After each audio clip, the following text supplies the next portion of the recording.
Wizards. Today I'm taking you behind the scenes into my coaching session with the legend, the Wakko, and he was blowing my mind with some of his insights on this one. Definitely trying to advance my thought process to the next level. We're going over some hands from the Cash Game World Championship, the best players in the world. Hope you guys enjoy. Let us know what you think about the video in the comments below. Anything stood out to you? Let's get into it.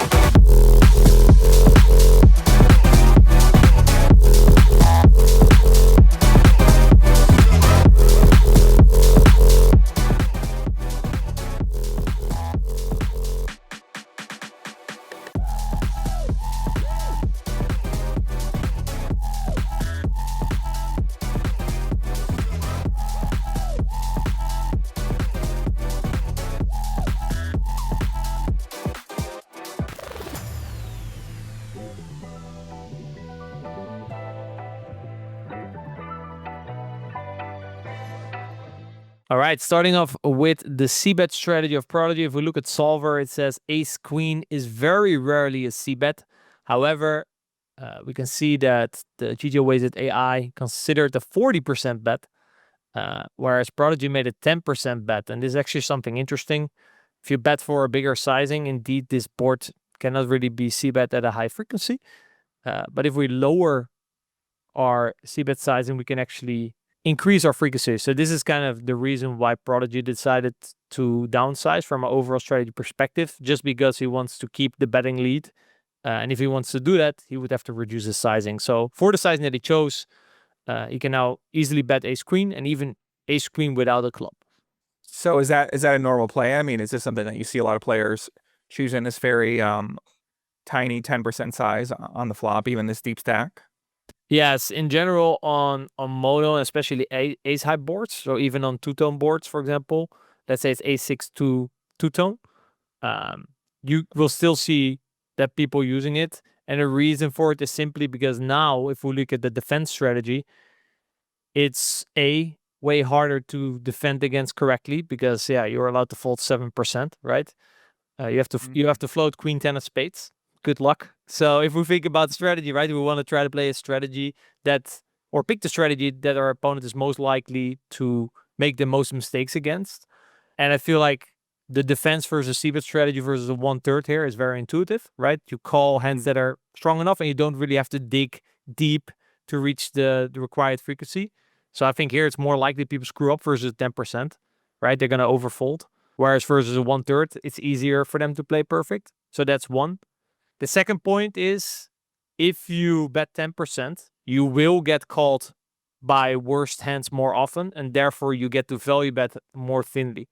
So the ace queen without the club, for example, we saw that in the original 1/3 or 40% c-bet strategy, it was unable to value bet.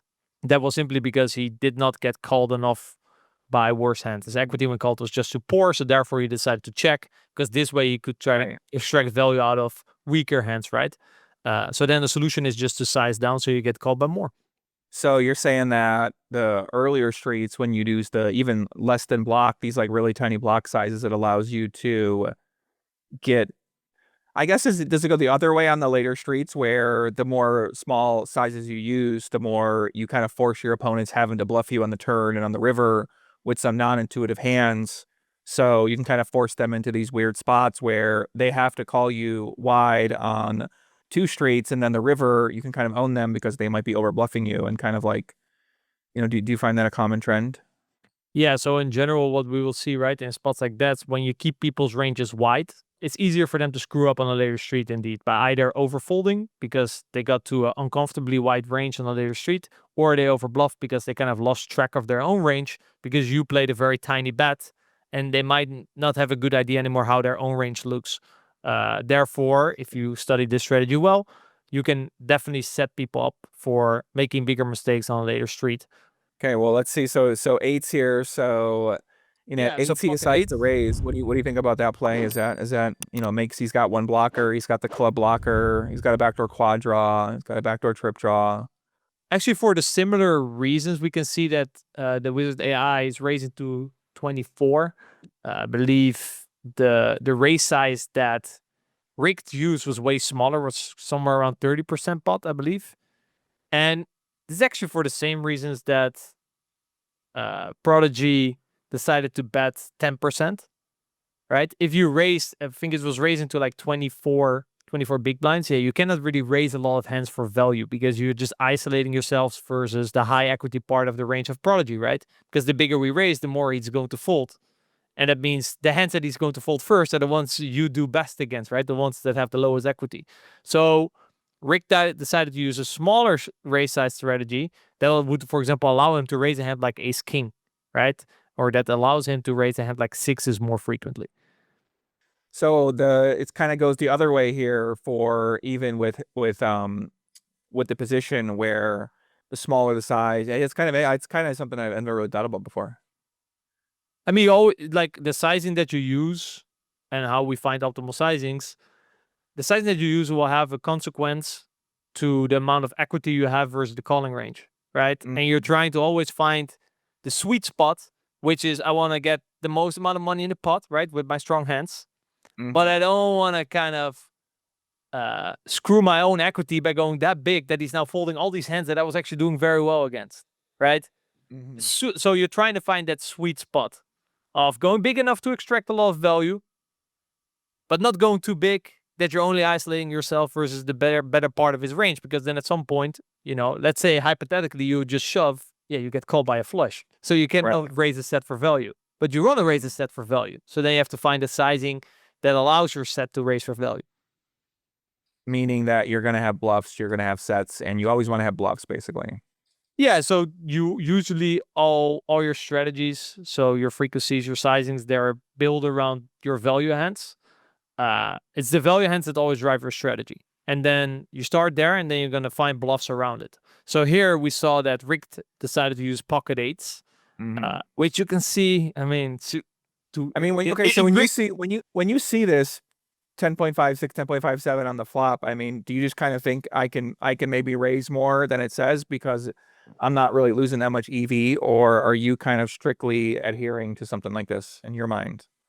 So how I would personally see this spot, and this is actually a trend you do see in the solver. So he raised the pocket eights, which in his defense is done, 2% of the time. So maybe he ran the RNG and it ran this one, but most likely you'll use heuristics. Like for example here, a hand like pocket threes or pocket fours, that's probably the hand that you're going to use the most for two reasons.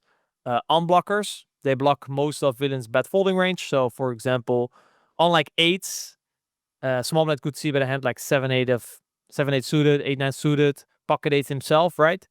That he's going to bet fold. So if you have fours, you're simply going to have more fold equity with your raise. That's one. And if you get called, fours on a6 deuce has the backdoor straight draw. So it has a little bit more equity when called, and it gets more folds because it unblocks a lot of villains' bet folding range. Interesting. Okay, so you want to look for the bottom pairs that have some potential backup to go with it that also unblock the more of their folding range. So that's why you'd want to choose some of these low pairs that have a gutter or have a backdoor. Yes. And a 6-5, I guess, too. 6-5 blocks a 6. So that's going to be a hand that is valuable. 6-5 has it all. It has the unblockers. It has a little bit of blocker property, although 6 is not really in Prodigy's range. I guess a6 could sometimes be in his range, but especially so deep, he's likely to just flat those at a higher frequency. But like also a reason why the 6-5 is raising is that if we raise and the turn is a flush, right, is a club, we don't want to just always have a flush, which is a common mistake that people will make. They will pick, for example, we can see here the solver picks threes and fours, also sometimes without the club. However, humans, they're okay bluffing, but they do want to have an insurance policy in case they get caught, right? They want to have some equity. So if you only do that with fours and threes with a club and the turn is a club, yeah, you always have a strong hand. So obviously we cannot do that. So therefore a hand like 6-5 would be a great hand to put in there as well. Okay, very, very interesting. I'm gonna need to take this, watch these later, write this stuff down. So, but he does decide to raise with eights, and I guess that's definitely a little bit out of line. Right. Would you agree though that maybe you might want to raise here more with the button position because you're deep stack, you're in position, and you can force your opponent to make some big mistakes on later streets. So maybe it's worth it to sacrifice the frequency there in order to just get to that node and see what happens. So there's two reasons why he could do this. One, he thinks simply, well, if I'm going to raise, small is going to make a mistake in terms of playing back. The most obvious one would be that he's going to overfold, kind of for the same reasons I said earlier. After the 10% bet, it's hard to defend. He raised very small, right? So, for example, queens without a club should call. It is, let me see, even had like pocket sevens, no club should sometimes call. So it's way easier for again, villain to make mistakes. Whereas if he would raise to, I mean, we could actually maybe quickly show it, right? The initial raise was way bigger. Let's say it was 50%. Now, if we raise, it's way less likely that small is going to screw up because he can now fold, for example, sevens without a club always. So it's way more intuitive for villain to continue, right? Yeah. And it was the same if we would now put 30% c-bet sizing for small blind. Yeah, then it's way more intuitive to continue, and therefore people will make less mistakes. So you can think that, okay, versus this racing that they're using, he's going to make more mistakes. Another benefit is that since they're so deep, it's way less likely that Prodigy is going to come over the top, which is something that you don't want, right? If you're going to raise pocket eights. If you're 100 big blinds deep, Prodigy is more likely to come over the top, especially if, you know, Prodigy obviously one of the best, and he probably also understands that on average, population will pick more equity hands as bluffs, so like the fours with the club instead of the fours without, which forces Prodigy to come over the top way more often with a hand like ace king, which would obviously be not great if you have pocket eights, because pocket eights with a club against ace king has a decent amount of equity, right? And we don't want to fold that. So in rigged deck's defense, he could probably raise more because they're deep, because small blind will not come over the top as often. Interesting. Yeah. Ace queen, pretty much always calling here with the club, not really doing much else, huh?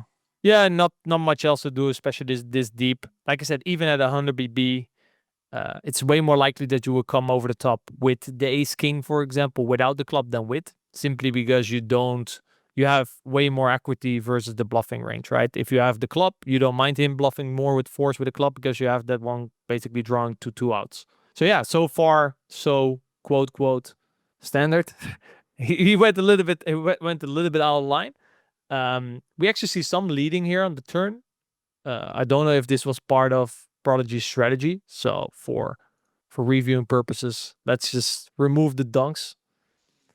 And we can see a half pot barrel of rigged, which he went a little bit bigger. He went a little bit more in terms of, okay, I want to set up stacks as well as possible. Think looking at this, he went closer to like 60% or something. Interesting. On 50%, he's basically merging every single hand. I mean, most hands are pure, but like he's basically just betting everything else for the merge.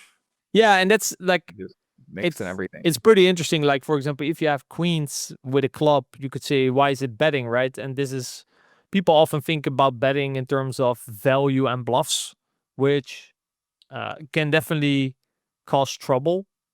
Later down your poker career, you should just see it purely as equity, right? And we have the EV of check versus EV of bet, so then we have to figure out the benefits and downsides. So here, you could say, okay, I'm just gonna bet check queens because, you know, I have pocket queens, I don't see any value, but some of the EV of pocket queens simply comes from, well, if we bet now, we keep the lead, right? We sometimes get called by worse.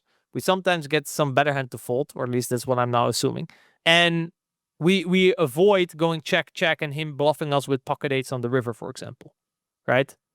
So it's forgetting about, do I have a bluff or do I have a value hand? It's just comparing the EVs. And if you check queens, you will get bluff sometimes. You cannot really hero call. If you bet queens, sometimes it's called by words, sometimes make better hands fold. It's no longer bluff or value. It's just some mergey play that is the highest EV. Let me see, half pot. I assume like tens, for example. Yeah, tens with a club, for example, is calling, which is obviously great. Nines with a club is calling. And it's folding ace five of spades. So it's achieving exactly that, right? And if it would go check, check, to illustrate, let's say the river is the king of hearts and we have pocket queens. We can see villain now, for example, bluffing that same hand, pocket tens. And I'm going to assume we're not hero calling pocket queens. And we're always folding queens. So we went from, we got value versus pocket tens to pocket tens has bluffed us off our hand, right? Mm-hmm. So to understand why the queen's hand makes EV on the turn by betting, we have to look at and the response And we have to look at, okay, in future lines, what happens that is either positive or negative. And with queens, on average, not a lot of positives are going to happen in the check line, right? We're just going to try to check it down and get to showdown. So eights here, eights is pretty much always betting then? Is that the plan? Yeah, pretty much. Yeah, but obviously, like the range that we got to on the turn with, like it's betting at a decent 60% frequency. If we put more eights in there, right, it's also more likely that he has eights more often, sevens more often, fours more often, threes more often. So then obviously it's way easier to overshoot our frequency, which, like I said, is okay if we think that, especially this deep, if our opponent's going to make a mistake. Like if we start off with the assumption, and this actually is something interesting in poker, if we start off with the assumption all the way on the flop that instead of Prodigy betting 65%, he just betted range, right, for 10%. That just changes the whole story, because now suddenly versus the raise, Prodigy is going to have to defend a way bigger percentages because he has more hands to start with. Right? Interesting. Yeah. And that's actually very interesting because that can compound to overfolding on later streets. Right. There's a lot of spots in poker Makes where sense. sometimes a mistake can be made on the flop and there's sort of no way back. You opened the door and you put too much money in the pot and now there's no way back. So this could actually be a spot like that where Rick's just like, okay, you put too much money in the pot, right? Because here on the turn versus the bet, villain has to, right? He gets. What's the size that he used? He used the 60%? Yeah, he used a little bit bigger, probably 60%. But for example, he's now allowed to fold ace queen, right? Ace queen without without the club, he's most likely going to fold. Whereas if he would have range bet on the flop in order to keep his frequencies correct, that he doesn't get exploited, now he suddenly has to call ace queen full. He probably has to call all ace x full, right? So it becomes harder. So if Rick deck was under the assumption that this is the case and therefore it's way easier for him to overfold, this could be one of the reasons why he decided to raise and start applying pressure, simply because he thinks that after a range bet, Prodigy is just going to overfold on later streets and he's capitalizing on that. Make a lot of sense. So he bets the turn and then ace queen's pretty much just calling always with a club, right? Yeah, there's like ace queen. Yeah. Ace queen is not that interesting on flop and turn. It's more so with raising pocket ace, he's targeting more mistakes made by other parts of his range. Meaning he's what? Meaning what? I mean, what would he be targeting here with the eights bet? For example, let's actually quickly see what happens if we say that this is done at 100% frequency, to give you an idea, because I'm not 100% sure what the defense would have to be. So we can lock this. And we can actually immediately see the AI going to this raise size, right? Oh. So now versus the raise, because we have range bet, we have to defend a way wider percentage in the first place. Then let me see. What was the turn? The turn was the jack. Let me see on the turn. Check. Oh, wait. We removed the donks, right? That was important. Checks. We have now the same half pot. We can see that ace queen. Remember the other ace queens without a club? They were mainly folding. Now we have to call them at a way higher frequency. Right? So it's way easier now for him to overfold because he range bet at the flop and therefore he now has more weaker hands that he has to defend later streets with to make sure he doesn't get exploited. Right. Makes sense? Yeah, I mean, it makes sense a little bit. Yeah, I mean, yeah, it does, but obviously, like, why do we think Rick deck is? We're trying to think, right? Okay, it's GTO at such a low frequency. Obviously, we don't know if he really spinned the RNG and did this at a very low frequency. I would say it's way more likely that he's overdoing it here. So then we have to figure out why it's good, right? Well, we think he's going to overfold either on flop or later streets because he thinks his range for betting the flop is too weak, right? Too much hands. And he thinks that, given that he's deep, he's less likely to get re-raised. And I think these are two very fair assumptions. So far, I do like. Blocker, so he's got a club blocker, and maybe he just thinks he's going to overfold the river, and it's worth going for it. I mean, that's gotta play a factor in it too. Yeah, I feel like the raise triple off is probably triggered by an assumption that the flop is too wide. Right. And he's just like, okay, well, you're too wide on the flop. Well, you're probably going to overfold somewhere. So let's go. So look for spots that people are too wide on the flop to attack, with a Yes. small size, then look for spots they're not able to defend on later streets to find more red line on the flop. Yes. If you think in any spot people are putting too much money in the pot with weak holdings, then those are good spots to apply more pressure. Interesting. Right? In general, you make profit in poker by putting off pressure on these weaker ranges, not necessarily by putting a lot of pressure on stronger ranges. Right. Both in theory, but especially in practice. So yeah, after the turn bet, like I said, I think he went a little bit bigger just for the river example, right? He went closer to something like this. And he did that purely to try to set up stacks for river. Ace queen, like I said, still obviously calling. The river was the 5, which is actually, sort of beneficial for him, right? Remember, he had again, I'm going to remove some of the dunks, assuming that the Prodigy is not dunking, merging, bluffing here with ace king, which is actually pretty funky bluff, right? Because if we think about it, especially in practice, a lot of people now might get here. Oh, wait, actually, it was a different river. Sorry, it was the 5 of spades. But this is actually pretty interesting. We suddenly accidentally came in the spot, but if the river's with 5 of clubs, we're actually turning ace king into a bluff. Pretty interesting, right? Especially this is the crazy thing about these hands is you really got to be ready to bluff at any time with anything. I mean, this makes a lot of sense, right? Because a lot of the bluffs now, you had ace king, which was fine on flop and turn, but now on the river, 6-5 suited, remember, was one of the hands that he was bluffing with, pocket 4s with a club. These are now suddenly hands you don't beat anymore. So you're not beating almost anything anymore, and anything that you will beat with ace king, when you check, will bluff you and you will have to fold. So he's like, that's not great, but we have way more ace king and ace queen offsuit in our range with the club, right? He has way more of an advantage in the lower type of club region and sets. But this advantage is no longer that beneficial, right? The advantage now switches to us as the initial raiser because we have this kings without a club and kings with a club, queens with a club, ace king, ace queen with a club. So accidentally, because the river was actually 5 of spade, but accidentally we came actually into quite an interesting note. Definitely, yeah. To turn your ace king into a bluff here. It's a pretty genius find. Definitely a good play, I think. I think a lot of people will overfold there on the river. I mean, I would definitely overfold there on the river. It's probably advisable to overfold there on the river, right? If you have a set, most likely it is just what it is. Because people in poker often make an action based on their hand. And I think a difference at this level of the guys we're reviewing, they think way more about their range. So if you only think about actions with your hand, you will think about the river dunk when you have the king of clubs because you don't want him to check back 9-8 of clubs. But you don't think about it when you have ace king of diamonds. So that's why it's very important that you always have to think about your entire range, right? Right. So going to the actual river. Sorry for the little derail. No, that's okay. I mean, that was really informative on my end. I thought that was. So here, always be hunting bluffs on the river. Because there's no switches, right? There's no switches in equity. And we have the overbet. In his defense, we see 8s indeed sometimes jamming, because it has okay properties, right?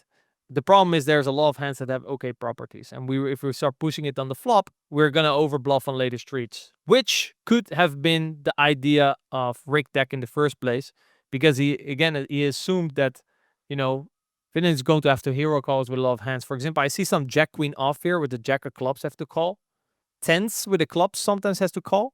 And these very low frequency calls here, they're the result of us locking him for a range bet on the flop. If he didn't range bet the flop, he no longer has to defend these hands because in order to only fold 55%, he can just pick stronger hands because, his range was stronger at an earlier street. Right. So this would be the function of using that strategy on the flop is that to protect yourself on the river, you need to find these harder calls to find. So therefore, his play actually might be fine if we're folding a bunch of these bottom of range hands that, is there a third pair in there? A second pair? There's a bunch of second pair. There's a bunch of third pair. Yeah, there's on the pairs with kings, for example. Yeah, king jack, or a turn king jack is almost always calling.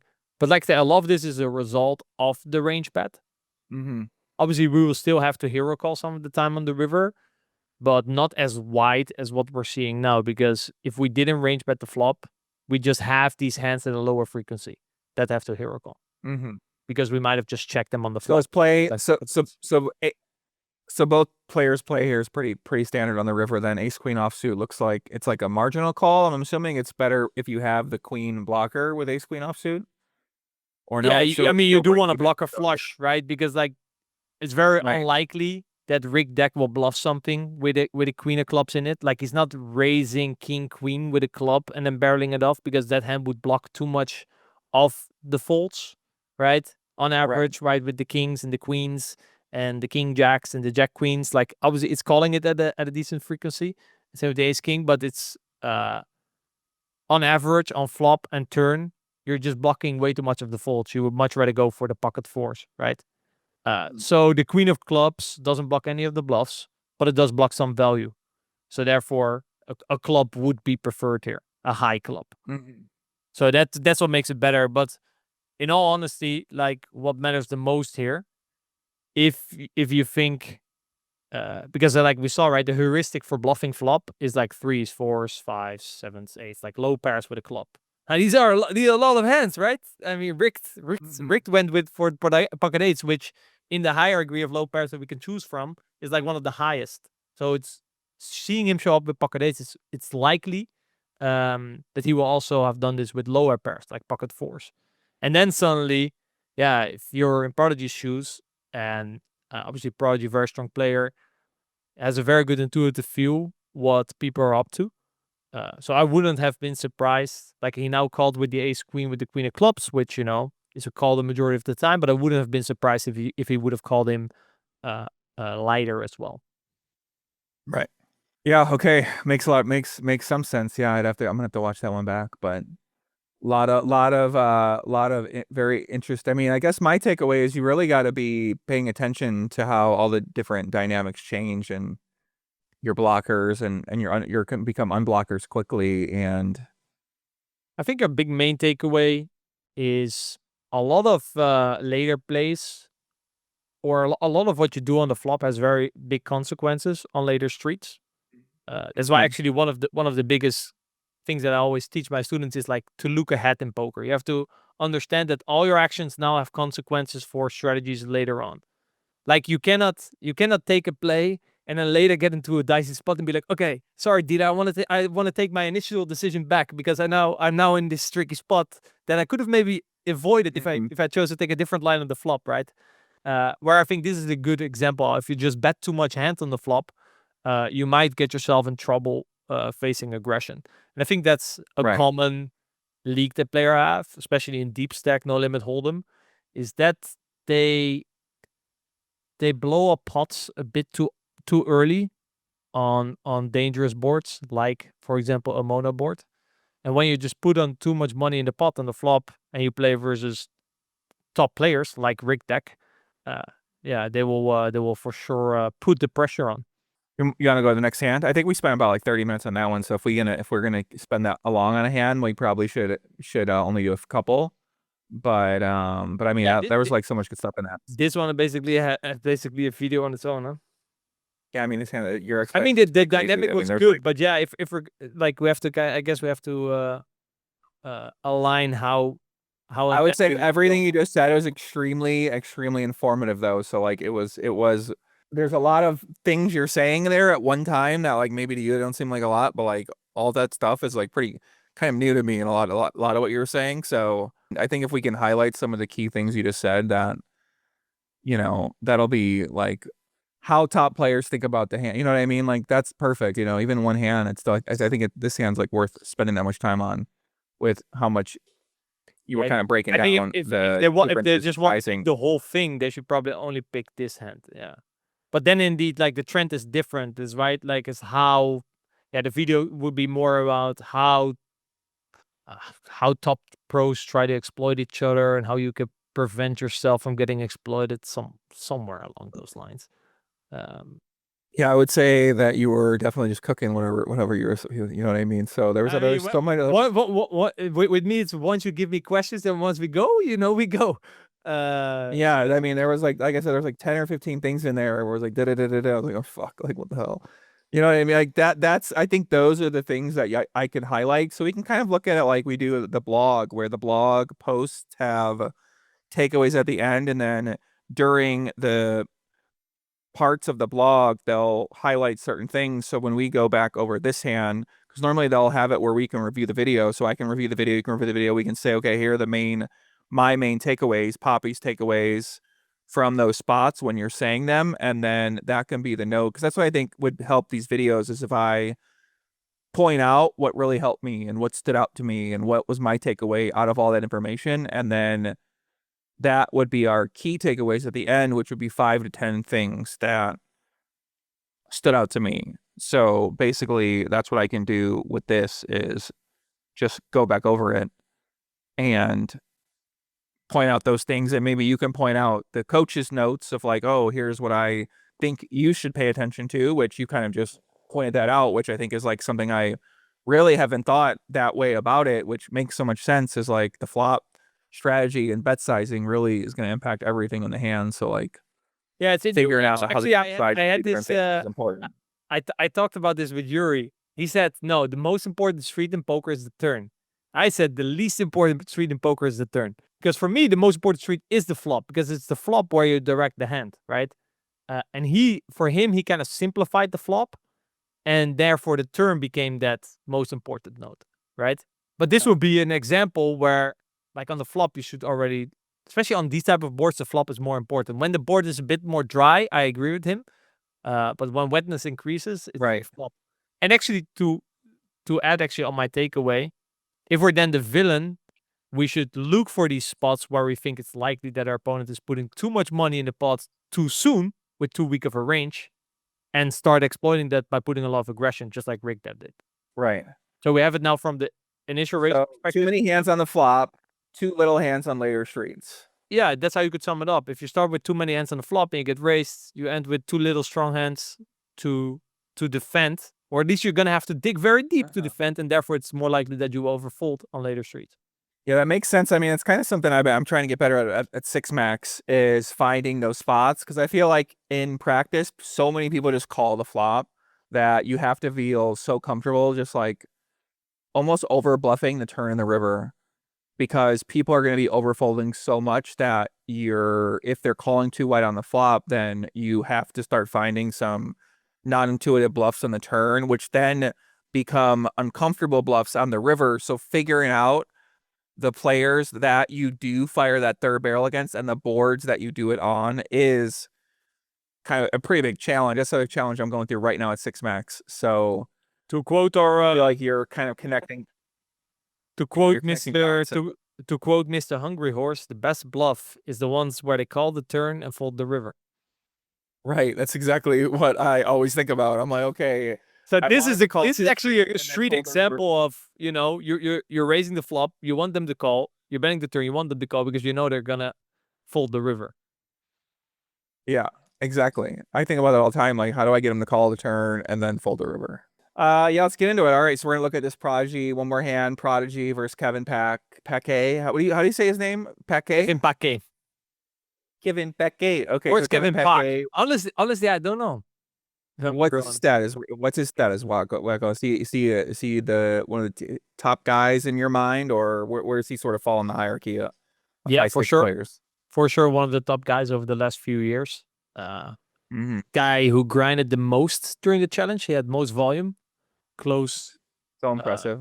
Yeah, Rick. What does that say about a guy? A guy had the most volume out of all the crushers of high stakes cash games. That's like that to me. That's one of the most. And he finished very respectable and near the top of the leaderboard. So to me, that's one of the most impressive things I could ever hear of somebody doing. He was leading it for quite a while, and then I believe he had 25 buy-in downswing or something. But he kept on going, man. I think he played a session of like 16 hours straight or something, and then he bounced back. So also from like just the mental aspect, right? How he went through the downswing, bounced back, most volume. Yeah, sick respect. So impressive. Yeah. What a grinder.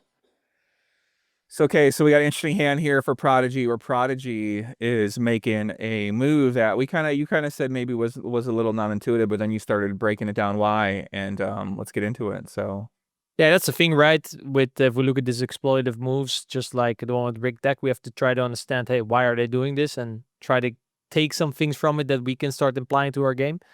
So this hand starts with Kevin opening under the gun and c-betting the a7-6. We can see that c-bet frequency is 71%. I actually intuitively at first glance thought this was going to be a little bit less. We have Prodigy in here with the 6-5 offsuit with a diamond. So he has 6 diamond, GTO. 5 of clubs. Yeah, it's in general a good heuristic to have. You can see that the 6 of clubs with 5 of diamonds or 6 of hearts with 5 of diamonds would be, you know, the 2 go-to bluffs, simply because then you're also blocking like 7-6 of hearts, a7 of hearts, and now with the a6 you're not blocking any 2 pairs. So that would be that's one of the downsides of his exact hand. And actually, he did actually decide for, you see the solver actually going for a smaller sizing. He went more for something around pot or even slightly over pot. To kind of, because he's kind of saying like, okay, I'm interested in check raising 2 pair plus.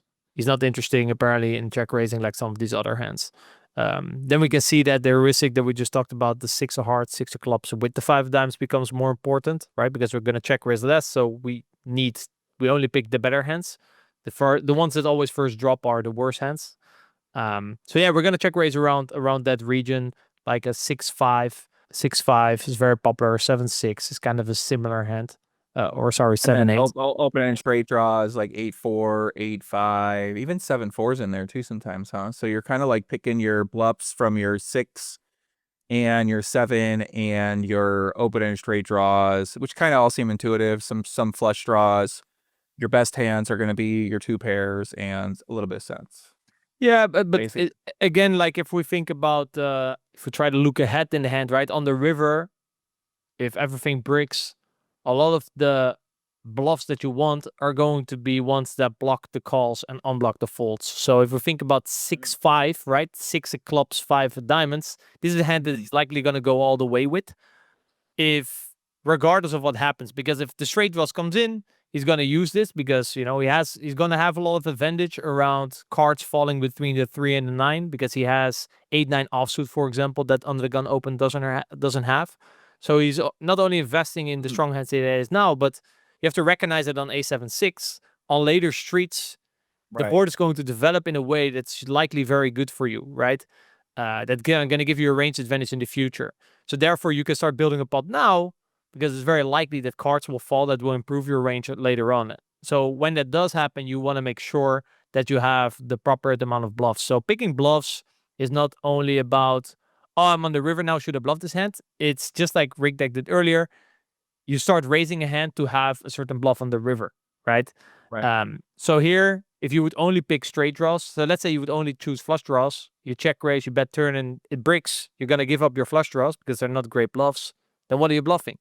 So in these tight formations, usually you want to use like a 6 or a 7 straight away, and you will use those as your bluffs on the river. Okay, well, I'm not bluffing enough on the flop. Perfect. Well, I'm not. This is a whole conversation we've had. Is I'm not bluffing enough at all anywhere. To be fair, you're not alone. This is just a general trend of us humans, right? We are in general too passive, and usually our aggression is not well balanced, right? There's definitely spots where humans are more likely to overbluff and underbluff, whereas obviously a solver is always perfect. So what we can learn from that is, you know, in the spots where we're easily too passive, figure out why, right? We're missing like these check raise combos with 6-5 that Prodigy is finding. And on the spots where we're overbluffing, it's like, okay, what did we do wrong? Maybe on an earlier street with a range construction that led us to this spot in the first place, right? Just like earlier, a lot of people like simplifying.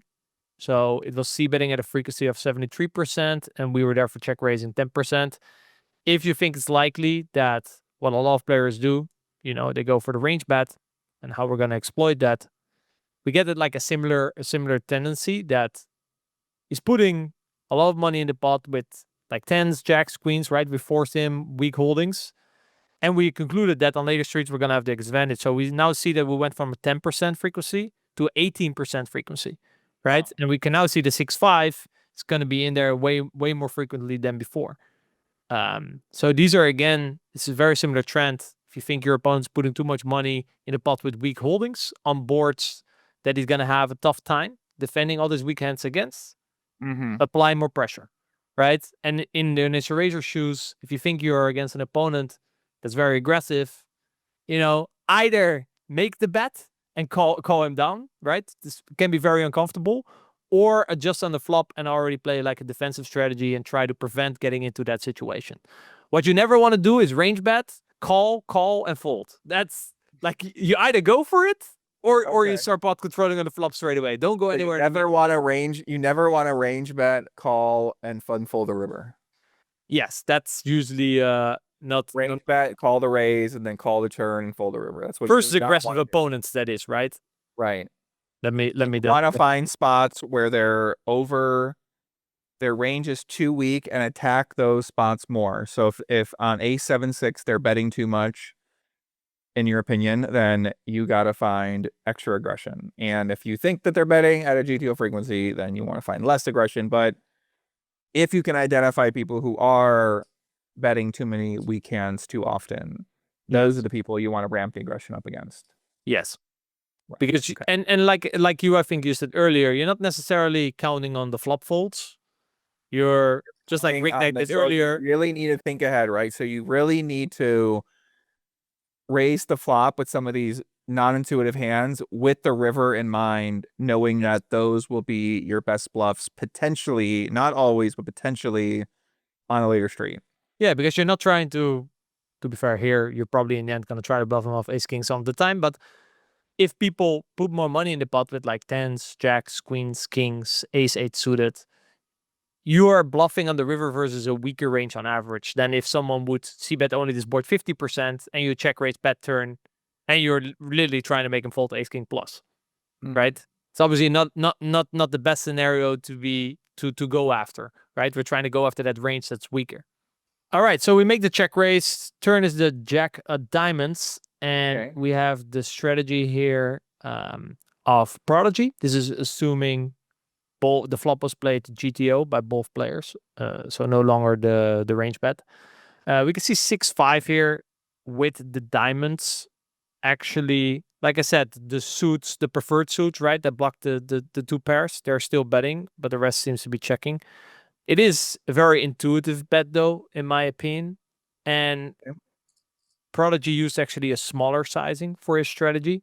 Basically, what the smaller sizing here allows you to do, for example, it was not allowed to bet two pair, like 7-6, or 6 is pure. And basically, if you bet smaller, you're allowed to value bet thinner. So if Prodigy wanted to bet two pairs, all two pairs in the spot, most of the time, he would have to find a sizing for which he can do that. Right? If you bet half pot, Finn is going to fold more, which will hurt a hand like 7-6 suited, right? Because you're trying to get called by worse hands. And the bigger you go, the first hands that your opponent is going to start to fold are his weaker hands, right? And that's exactly the hands that you're trying to get value from. So in order to value bet 7-6, for example, or a set pure or two pair pure in general, we would have to size down. So Prodigy probably decided on this turn that's kind of the strategy he was going for. He was trying to leverage the fact that he has an a7 off advantage, a 6-7 off advantage, etc. And how do you leverage that? Well, by a small bet sizing, not by a big bet sizing. Because if we would bet big, we have to respect the fact here that Kevin Pak in position has all flushes as well, right? If you look at the range breakdown, if you look at best hands, right, we can see that under the gun still has a very good amount of flushes as well. So you cannot just say like, oh, okay, I'm just going to go bet pot, jam river, because then you're just running into a flush. So you're trying to play a sizing strategy that you think your opponent's going to have a tough time playing accordingly against, right? And here, that will be betting small, because betting big, again, will make it very intuitive for him to continue. Because if you bet big, he just continues with, well, good top pairs with a flush draw, flushes, two pairs.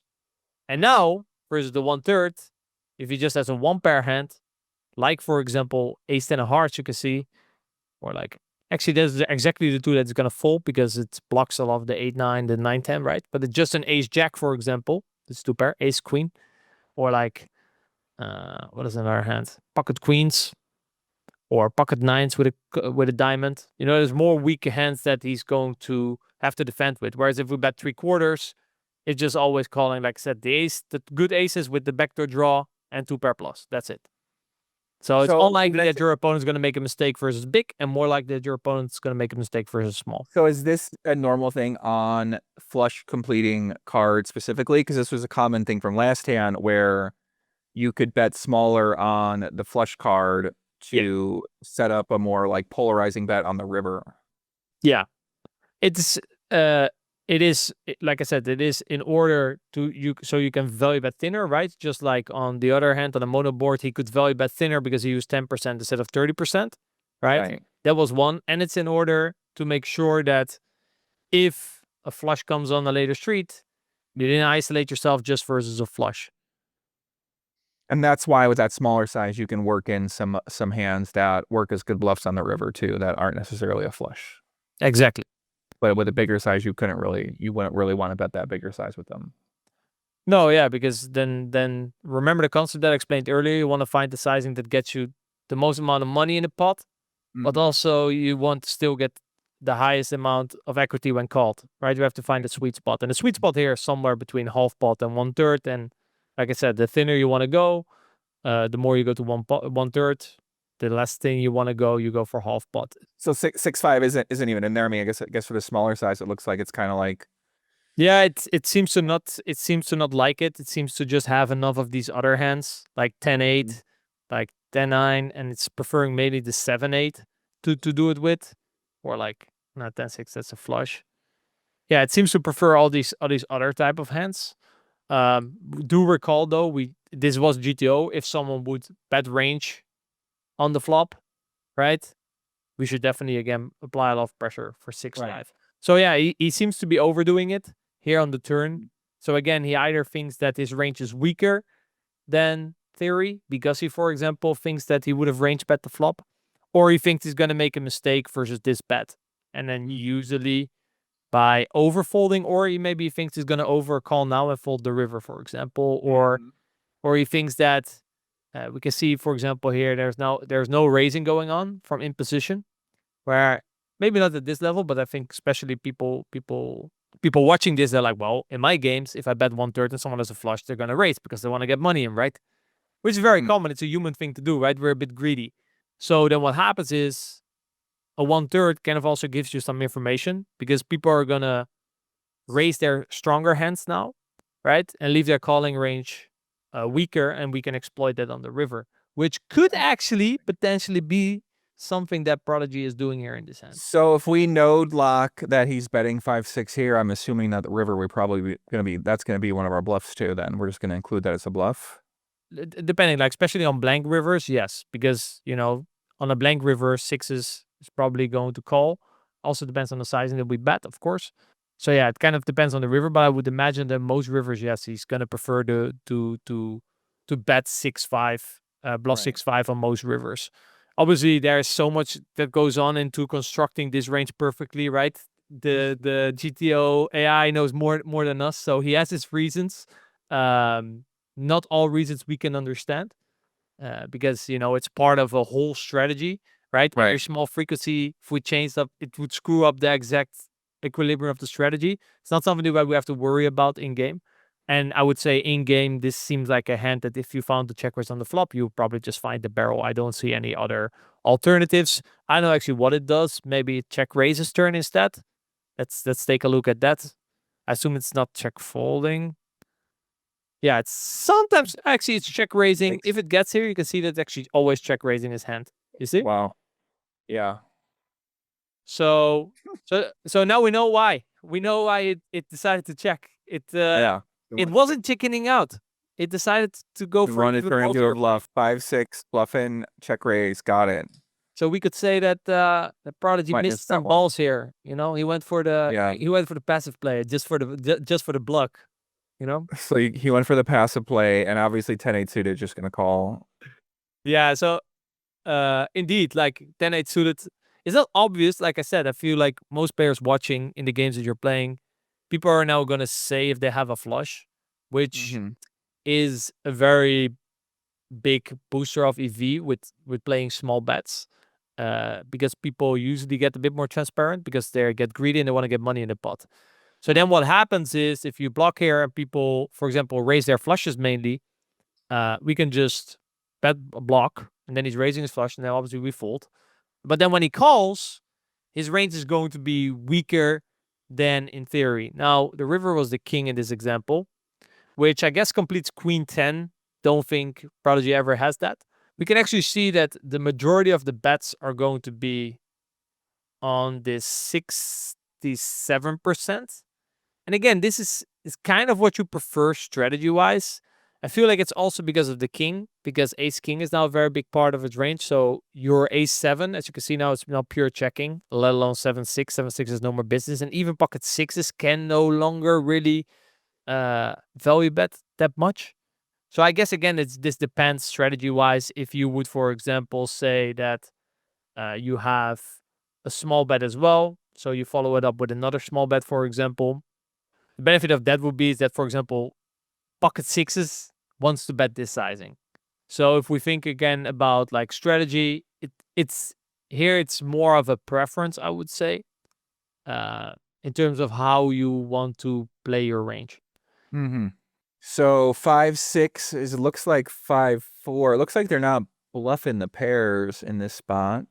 So yeah, let's go back. So it's the 7-8 that is Oh, they are bluffing the pair. 7-8, 8-6, 7-9, 8-6, 7-9. right? The heuristic still there. Hands with a pair and a flush blocker are so like 5-6. So we have 5-6 and one diamond. That probably would be a hand. That's kind of marginal, right on that threshold. Yeah, we can see that the 5-6 is not in there, right? Because he wanted to make the ballsier play and go for the check raise. If we would have betted on the turn, it's basically the same as 8-6, right? Mm-hmm. It's, you could say, arguably maybe a little bit better because you don't block pocket eights with a diamond. Interesting though that like it has two sizings. It has a jam and it has a medium sizing. I think a big reason why these hands only go into medium sizing is because when we bet 67% with 7-8, we can see pocket sevens is pure calling. If we go all in though, I would imagine it's no longer pure calling. It's actually pure folding, right? So what we're doing here as big blind with a hand like 7-9, if we put it in a smaller sizing, we block the calling range because we block pocket sevens, which is going to call. Whereas if we jam, we're actually blocking the folding range, which is not great. So it's utilizing its blockers in the most optimal way by using a smaller sizing, because then, or like if we even go like block, probably a7 suited, for example, is always calling. So a hand like 7-9 would indeed be most efficient in like a smaller sizing as a bluff instead of like a bigger sizing. So for the bigger size, for example, we want him to have sevens. We want him to have a7. So therefore we use 8-9 instead as a bluff. Interesting. Wow. Okay. Okay. And then in this case, you can see it's using mainly the 9 of diamonds, is because, the higher your diamond, the more flushes you block. So yeah, so you bet bigger because you want him to fold more value hands. And no. So the whole reason we bet bigger, remember, like our strategy here is driven around the fact that we have value that wants to do that. So value always comes first, and then we fill it in with the correct amount of bluffs to make sure that our value gets called. That's kind of the whole purpose of this model. So the reason why we have an all-in is because we have certain flushes that want to go all in. Mm-hmm. And then all we do is, we want to go in with the flushes. If we only go in with a flush, we never get called, right, in theory. So therefore, we need to add some bluffs. So then what's the best bluff? Well, that's the bluff that unblocks most folds and blocks most calls. So that's going to be the 8-9.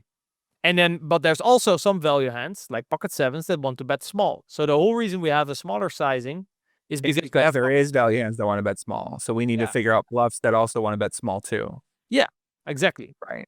So, but it's not like, and this is like some people think about this way. It's like, oh, I have a bluff. Let me just, because I'm trying to make him fold ace queen. Therefore, I use a smaller sizing as a bluff. Then you're deciding your bluffing range around Villain's range or your own hand. While that sometimes can be optimal, it's also way more transparent, right? Because then people can think, hey, why would you choose a smaller sizing in this spot? And if they're onto you, it costs you a lot of money. So from a theory They can basically perspective, own you with your size without you even realizing it. yes, and that's usually the problem with, or at least one of the downsides with playing around with your sizings, that while you might gain some EV, right?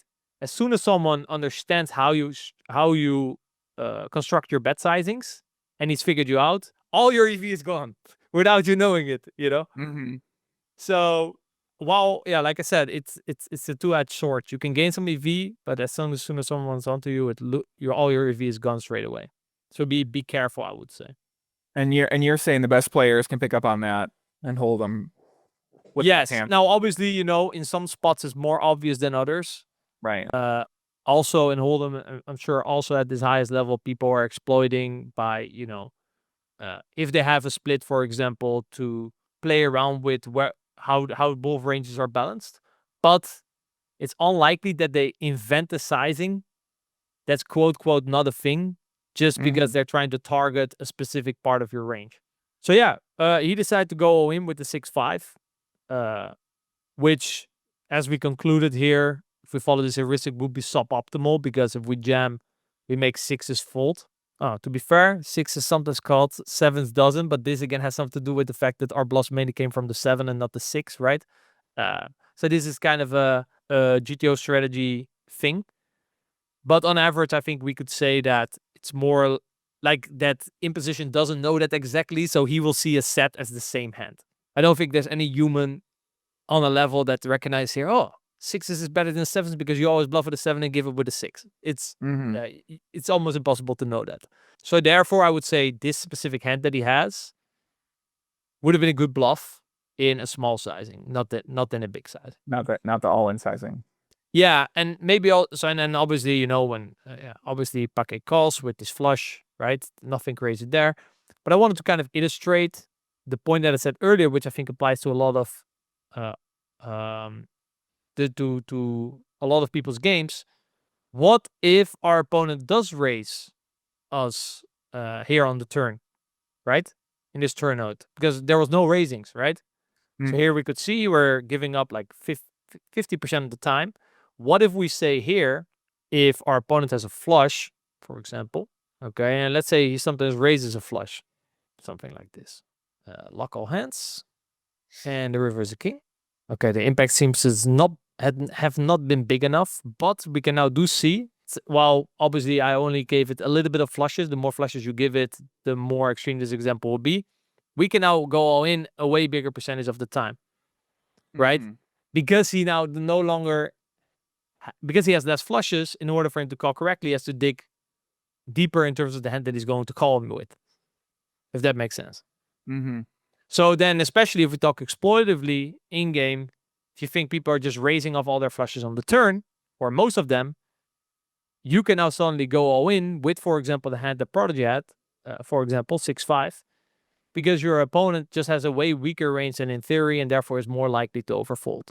So, right, to stay on the team of when could this be good, what Prodigy is doing, well, if he thinks that on the turn, Kevin was likely to raise more flushes and therefore has a percentage-wise weaker range on the river, right? Because this range is made up more of ace-x and stuff like that instead of flushes, because he raises them on the turn.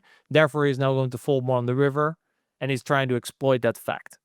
I would say in a lot of games, for people that are watching, definitely applies. If it applies here, we never know. Prodigy won it, so he probably has a read on the situation.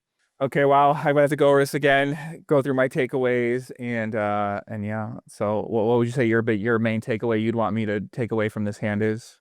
So there is some overlap, right, with the hand we talked about previously.